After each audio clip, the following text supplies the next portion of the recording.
How to replace a 2016 Ford Explorer. 3-button flip key remote battery. Now here's Sergeant Locksmith to show you how. Alright, let's go ahead and change the battery out on our 3-button flip key remote here. For this task you will need a flat tip screwdriver, so let's get started.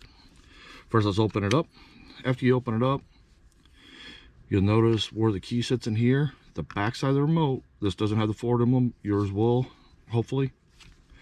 If you look right in here, there's a little indentation. Push that and you should twist a little and she'll pop out. Once she does that, lift it open. You'll notice right here, the battery needs to be pushed that way, so let's go ahead and push it and lift up. Battery came out. It's a CR2032 battery. Now when you reinstall it, positive side up, put it towards that lip again, push in, push down, take your backing on there,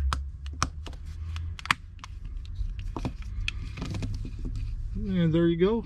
You did it. Thanks again for watching. Leave a comment down below, give us a thumbs up if we helped you. Have a good day.